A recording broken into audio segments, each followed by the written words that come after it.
Hello everyone. It is Saturday. Yes. Oh, Black Friday has passed me by.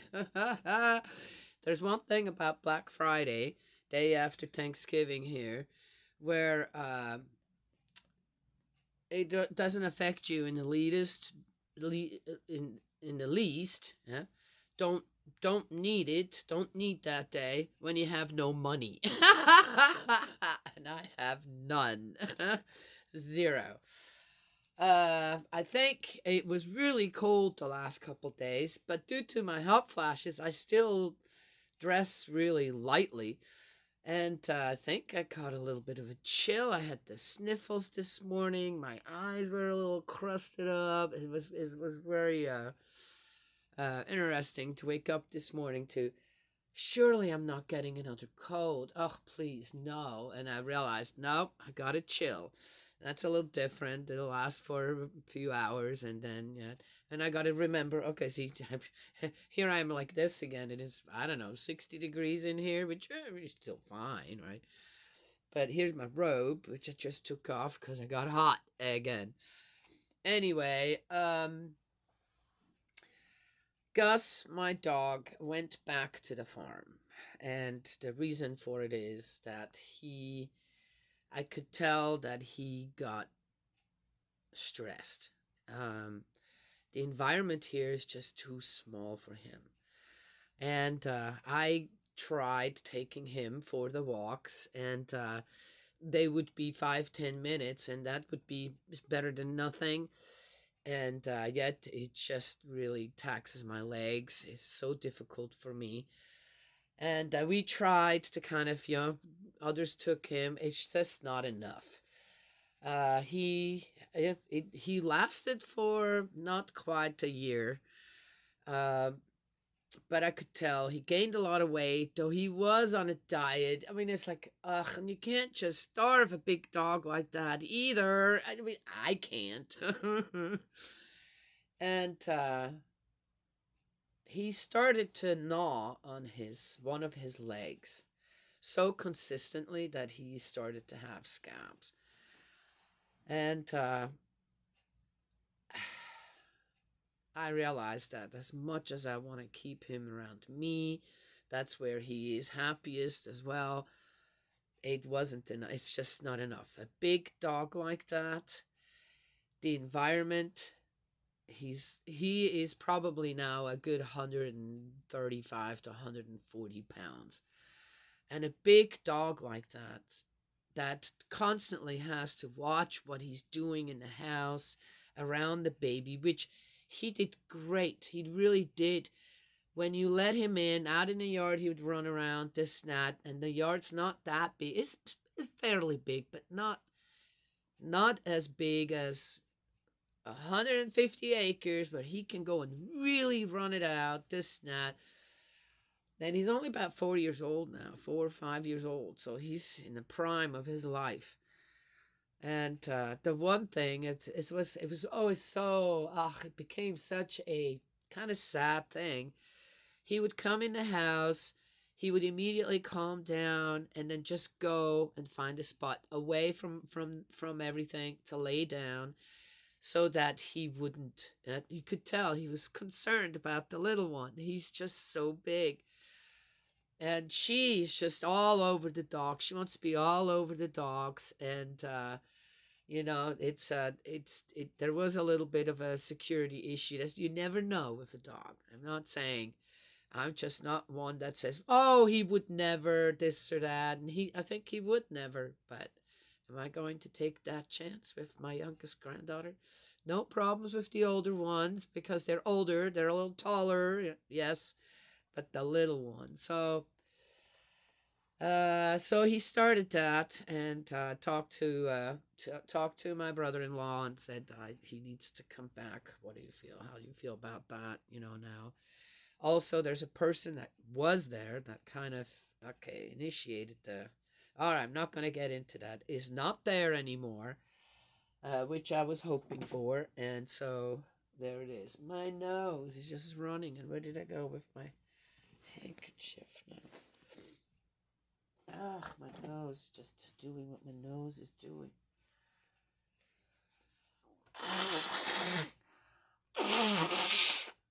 Excuse me. I feel fine otherwise. As I said, as you can tell, I caught a chill and it's affecting me a little. Um, so there it is. So I'm a little sad. But there is a young man now also staying at the farm, a nephew of mine, and he's 18, and I kind of asked him, we'll see what he says, would you be my dog's friend? Um, where Gus kind of feels also the special. All the other dogs, okay, Jake doesn't care. Jake is a German Shepherd that came to us in. I'm talking about dogs, you know why? Because I've been watching the Asher House again. Jake came to us, kind of from a similar situation where he's a German Shepherd. He is about as high powered as they come. When he first came to the farm, I looked at him going, that dog needs to go in training for search and rescue or something. He had so much stamina, and he's so smart, but he wasn't in an environment where, again, his exuberance had to be stunted or was stunted. He wasn't mistreated per se. It was just that the environment was just wrong, and he started to pee everywhere. When he first came to the farm, you couldn't touch him. He'd go bzzz. Yes. Then he had another bad habit where whoever came to visit, first thing he did is hike his leg on their pants and stuff. Yeah, I mean, it was just like to say, hey, this is my place. I'm happy here. So he didn't do that with the people he came from. The peeing, yes, but so I was like, okay, let's just let him get used to the place and let him run this and that, which he did. We call him our stick dog. He just, every stick, I mean, the smallest or the biggest, he goes for it. Okay. Yes. So anyway, very busy dog, always running around. And it took a few weeks, and suddenly he just stopped peeing. You could touch him. You could, I said, so we ignored him. I said, everybody just ignore him. Don't touch him. Until he's used to, and knows that now, right, he's got plenty to pee out there. He doesn't have to worry where he pees. I think that was one of the reasons. He was so worried about peeing that he just peed everywhere. As soon as someone touched him, he goes, oh, good. That's a good time to let some go. I don't know, right? But he stopped that. And again, to me, that was just that dog was stressed. In Gus's case, he just, because he didn't have enough and had for so many years all this room to run this and and suddenly was here, and it became so much smaller. It just now it's coming out. It's getting winter time, so we're more in the house, and of course we're not leaving him out in the cold. Yes, uh, and yeah, it's very sad, but it is what it is, and I'd say I have to send him back to the farm. So we'll see. Yes, yeah, he's probably going to slim down in the next few months. But there is another thing going on there. Yeah, I'm just going to talk about dogs today. It's very sad to see what. It's very sad to see what happens to some dogs out there who are so badly mistreated and abused. But with freedom also come dangers. At our place, dogs are free to go and wherever they want to, and it seems like that this fall the coyotes are just so numerous. That's what I'm hearing. It's not like they haven't been numerous in the past, but we hadn't had the problem that is going on there now. The oldest dog there, Bo, has now been attacked 3 times. Um, and this time, just found out yesterday, got attacked again, and he was out alone, and heard something and sped off and came back, and he looks like he has a broken the lower joints broken, and he's got bite marks and some lacerations. Um, so yeah, we'll see what happens with that. But we're very worried about the oldest dog member at the farm right now. And we were talking yesterday to, okay, so what's everyone that was there talking has been on the farm, lived on the farm. And we are so high up in the mountains, there's a lot of wildlife there. So what's the difference? And my daughter immediately said, Mom, there is only two dogs there right now. We used to have a pack of dogs and nothing ever happened. Yes, some of them would come back, or especially Zero, our pack leader at the time, who's passed away now. She was 17 when she passed. Would come home and she'd have blood all over her, like the back here, and like I'm going, oh my gosh, and I start looking to see what I need to sew up, and there was nothing. It was not her blood. So again, it's never lost a dog out in the wild, never, while I was there, never, and we had usually between 7 and 10 dogs we had there, and they would go all together, little, tall, medium sized, and no one ever got hurt. And now it's happened 3 times in a row that our old timer there has been attacked, and can't get. He's older. He also has an old leg injury. That's but he can't run quite as fast, and so. But my daughter here said, Mom, we used to have a pack of dogs. We don't have that there anymore. True. Also, has there been an increase in coyotes there? So we actually have coyote season, um, where you can go and shoot coyotes up there in the mountains, and it is not just for the safety of the dog. So be it, right? Yes, it's just a dog. Okay, all right. For some people, think that way, but it's also for the safety of the people, because these coyotes have come right down to the parking lot, up to the fence, to the front yard. 2 big coyotes. It was reported. That's new. That has never happened before. So trying to figure out, why is this happening? What's different there now? I've not been there in a year and a half, so I don't know. Needs to be figured out. And Gus going back, hopefully, will be a blessing. Then my daughter says, yeah, they're going to see Gus and go, whoa, when did they get a bear? So hopefully that will be the case. Well, we'll see. I'll update you to see if anything has changed. But we're also going to have some friends who are into hunting coyotes, and they're going to come and take care of not all of them, okay? But the ones that have injured our animals and have come this close to June, what noises are you making? This close to the house without any fear, it looked like, then they need to be taken care of. Sorry, that's just how it is. So, anyway, that's what I had to share. My nose is already clogged up again.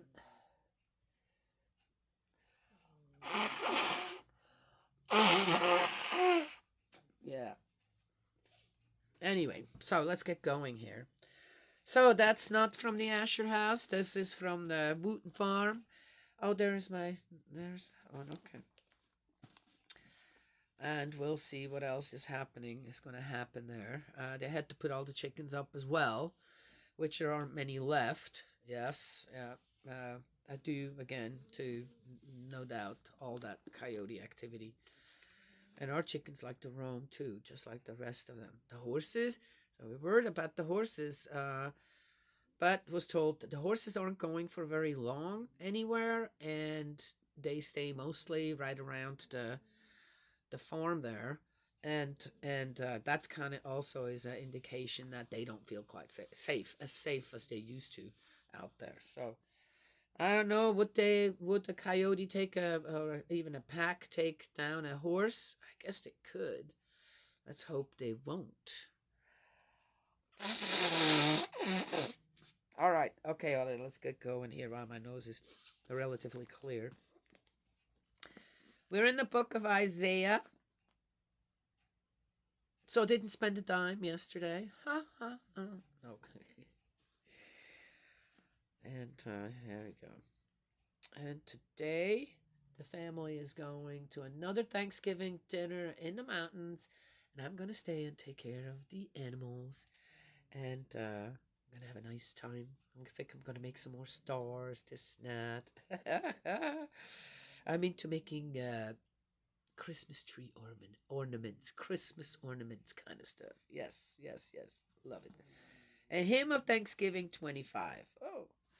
Yahweh, you are my God. I shall praise you to the heights. I shall praise your name, for you have accomplished marvels, plans long conceived, faithfully, firmly, for you have made the town a heap of stones, the fortified city a ruin. Okay, wait a second. Wait. I did not read this right, right? There's no way I just read this right. I'm going to start again just to see if I'm just kind of, my nose is clogged up a little, so, and I'm a little tired and a little sad, because my buddy Gus. But let's see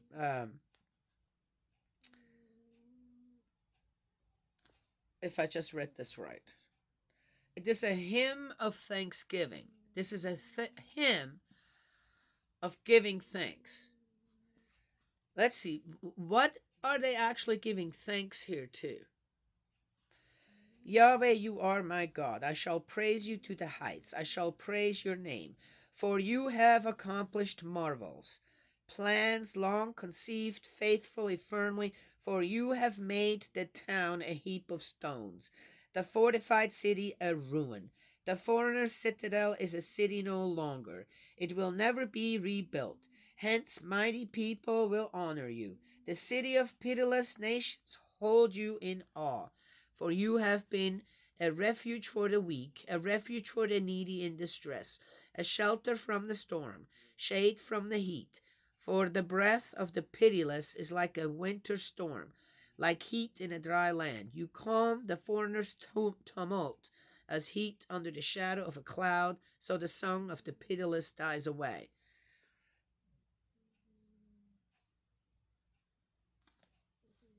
I'm not sure why anyone would want to lay the ruin of a city at God's feet, as if God did it. I don't get this. I don't understand that. I should just wait and making the video, right? Why? I'm not. My nose will run. It's okay.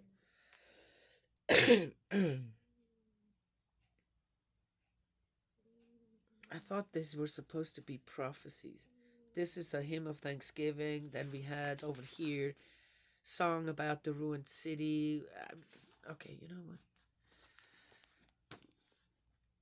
Oh, you know what? You know what? You know what? The about the prophet, the book of prophecies, this and that of Isaiah. Clickbait in the Bible. Okay, all right. The divine banquet. On this mountain for all people, Yahweh Sabaoth is preparing a banquet of rich food, a banquet of fine wines, of succulent food, of well-strained wines. On this mountain he has destroyed the veil which used to veil all people, the pall enveloping all nations. He has destroyed death forever. What? Lord Yahweh has wiped away the tears from every cheek.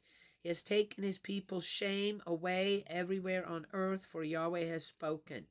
And on that day it will be said.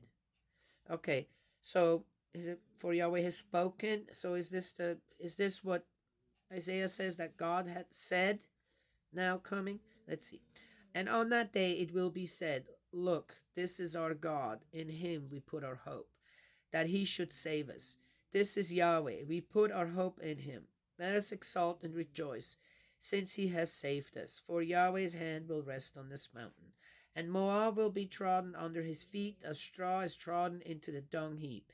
He may stretch his hands wide on the mountain, like a swimmer stretching out his hands to swim, but he will humble his pride, despite what his hands may attempt. And the impregnable fortress of your walls he has overthrown, laid low, flung to the ground in the dust. You know what that sounds to me like? It's like in a way just veiled, since they talked about some veiled stuff or a veil. This sounds to me like, I'm not kidding. If you really listen to this, right? It sounds like a very veiled cussing and cursing against another people. Yes? That's what it sounds like a little to me. It's like this, oh, we're doing so great now because God took care of these guys. Right? Yes?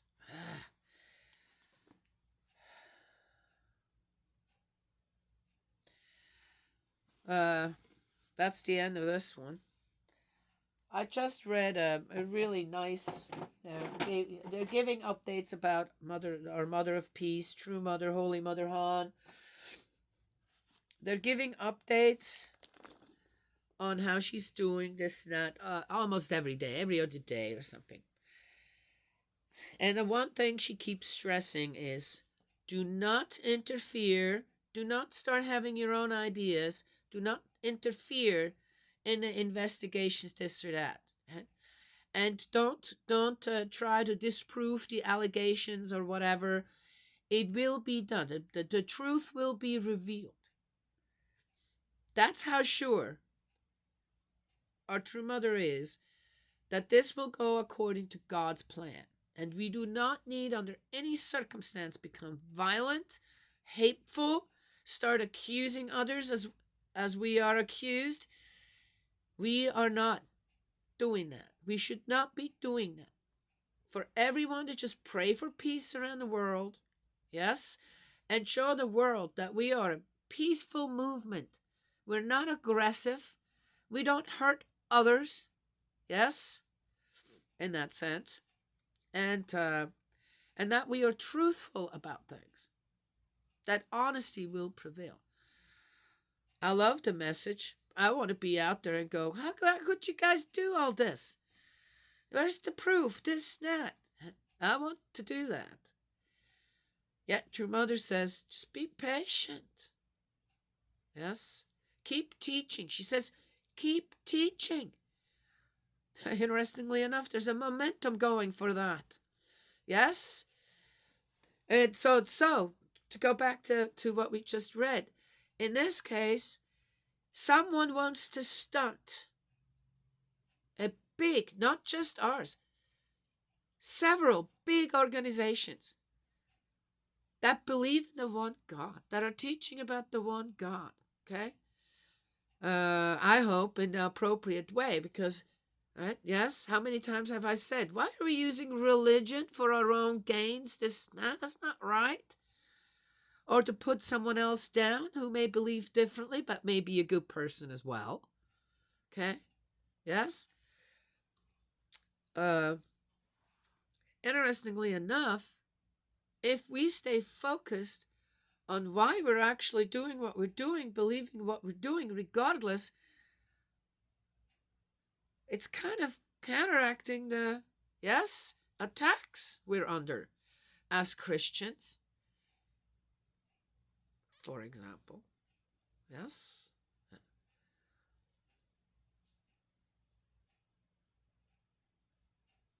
Keep going. And if we don't turn around and start hitting and fighting back, we just keep on walking away from it. So, oh, yeah, okay, and keep doing what we need to do, which in my opinion is bring the blessing to all people on earth. That is that. Start anew. Start to restore your families, your ancestry for your descendants, so that there is, for example, I believe that, yes, that's what I believe, that healthcare should be available to everyone. Uh, For free? Yes, for free. All these expensive things that have to, one has to do now, MRIs, this, that, I don't know what, and then the surgeries, and people end up with these bills that they're looking at. Can't even work now for I don't know how long. How am I supposed to pay this? Yeah, people think you have health insurance and everything is fine, but that's not the truth.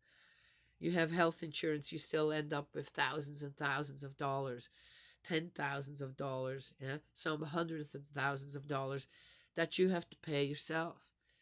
You can't have even a baby without having to spend thousands and thousands of dollars just to give birth now with insurance. Yes. Anyway, and another thing is the same for animals.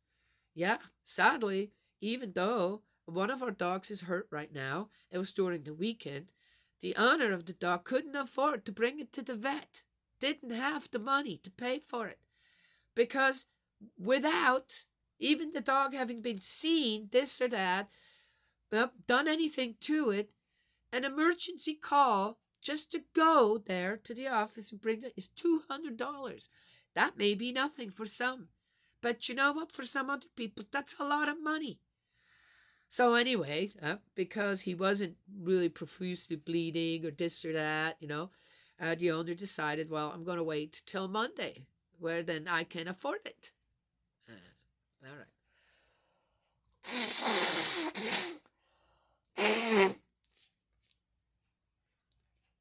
Well, anyway, if she can not afford that, then how is one then going to afford the fixing of the leg, this and that? I'm just saying, it's just so sad.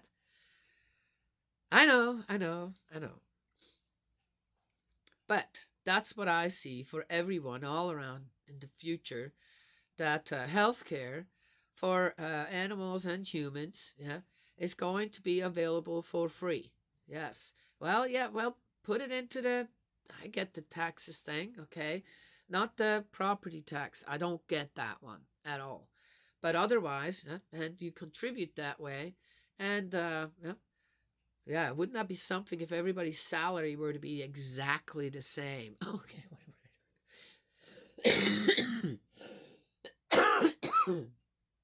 a world run by, I guess, I'd say trade, even if money is involved, trade and common sense when it comes to all of that, rather than greed, power, and become the richest person on earth or something, right?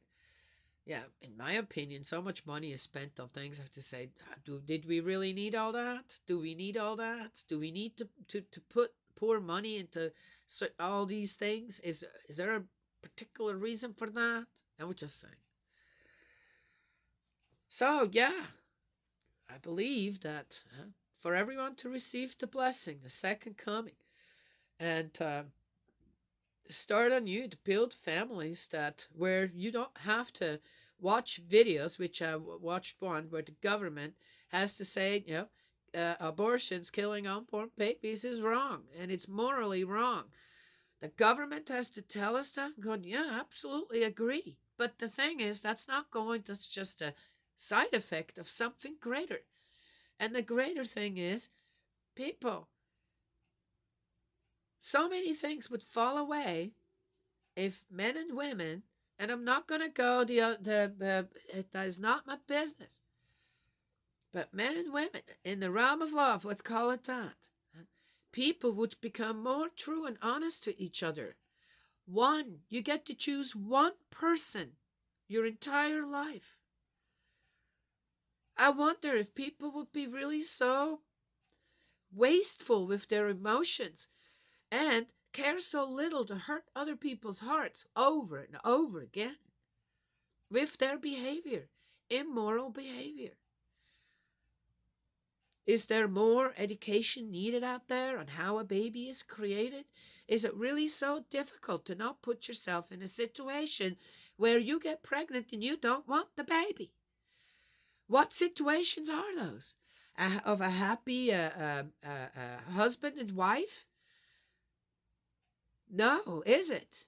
So the problem lies deeper than just, again, to scratch that surface where, yeah, that's the worst thing to do, to abort a baby.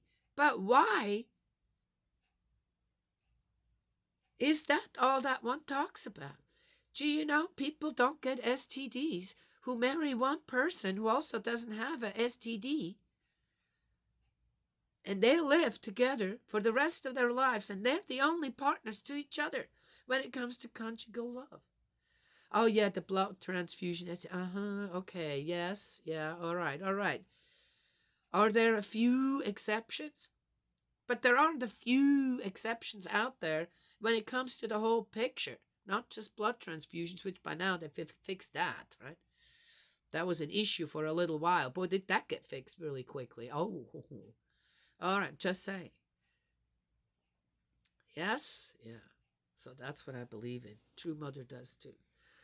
God does as well. So that's what we're working towards. The ones that come after us, well, so be it. Yes. But I see an amazing example out there when it comes to True Mother and what's going on around us all in our movement. That if you've got the proper guide, Mother, True Mother, is like the ultimate guide here on earth right now. It's amazing, and it's working. Because she says, my will is aligned with heaven as well. All right, that's all I have to share this morning. May a Heavenly Parent bless and protect you, guide you, and embrace you with love.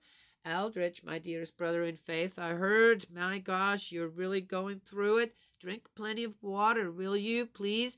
Maybe try to go gluten-free. Who knows? It worked for my daughter, where you don't eat regular bread, this, that, just kind of abstain from bread and cookies and all that stuff.